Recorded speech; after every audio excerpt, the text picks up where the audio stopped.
জানেন গতবারে মমতা ব্যানার্জি লড়েছিল, আমি আশা করেছিলাম মমতা ব্যানার্জি আবার একবার লড়বেন, কিন্তু তিনি সাহস দেখাতে পারেননি। তিনি একজনকে ভাড়া করে নিয়ে গেছেন বিজেপির কাছ থেকে। কেউ বলেন ভাড়া করে নিয়ে গেছে, কেউ বলেন লোভে গেছে, কেউ বলেন অর্থে বিক্রি হয়েছে, আবার কেউ বলেন অনেক দুর্নীতি আছে, দুর্নীতি থেকে বাঁচার জন্য গেছে, পুলিশ নাকি তাকে নিয়ে গেছে।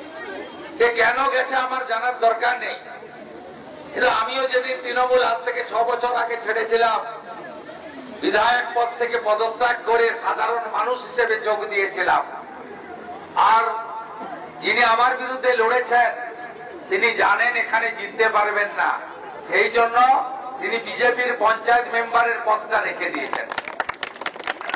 যদি নৈতিকতার প্রশ্নই থাকতো, পদ্মফুলের পঞ্চায়েত খাতায় কলমে বিডি অফিসে সরকারি ঘরে, আর জোড়াফুলের বিধানসভার প্রার্থী, এইরকম অনৈতিক আচরণ আমি ভারতবর্ষে কোনোদিন কোন রাজনৈতিক লোককে দেখিনি।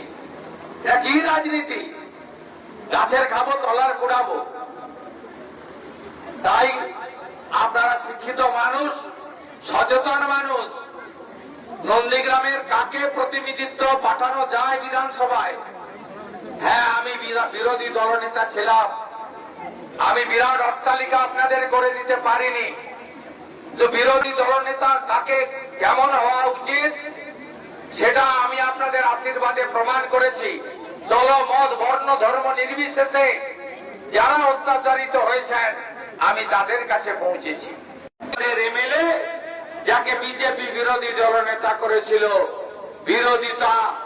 বিরোধী কেমন হওয়া উচিত, সরকারের অন্যায়ের কিভাবে প্রতিবাদ করা উচিত, আমি কিছুটা হলেও করে দেখানোর চেষ্টা করেছি।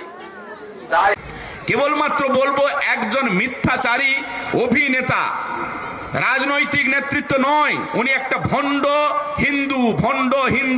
হিন্দু। কারণ আমি পবিত্র কর, ব্যক্তিগত হিসাবে আমার পরিচয় এটাই, আমার বাবার নাম পরেশচন্দ্র কর, এটাই যথেষ্ট। মঞ্চে যারা আছেন, আপনারা যারা আছেন, এর থেকে প্রমাণ পেয়ে যাচ্ছেন যে একজন হিন্দু পরিবারের ছেলে সনাতন ধর্ম পালন করে। আমার সুফিয়ানদারা আছেন, সমস্ত মুসলিম নেতৃত্বরা আছেন, তাদের এই নামটুকুই যথেষ্ট। তাদেরকে মঞ্চে দাঁড়িয়ে জোর গলায় বলতে হয় না আমি ইসলাম ইসলাম ইসলাম, বলার দরকার হয় না। একজন মানুষের এই রাজ্যে কেবলমাত্র ধর্মীয় পরিচয় দিতে হয়, তার নাম শুভেন্দু অধিকারী। মঞ্চে দাঁড়িয়ে ধর্মীয় পরিচয় দেয়, আমি নাকি সনাতনের সেবক, সনাতনকে রক্ষাকর্তা, এই তার নমুনা। এটা সনাতনের সেবক। আমি মনে করি আমার ধর্মগুরুর কাছে আমি আমার শিক্ষা নেব, ধর্মীয় শিক্ষা। রাজনৈতিক নেতার কাছে ধর্মীয় শিক্ষা নেব আমরা? রাজনৈতিক ব্যবসাদারের কাছে আমরা রাজনৈতিক শিক্ষা নেব, ধর্মীয় শিক্ষা নেব?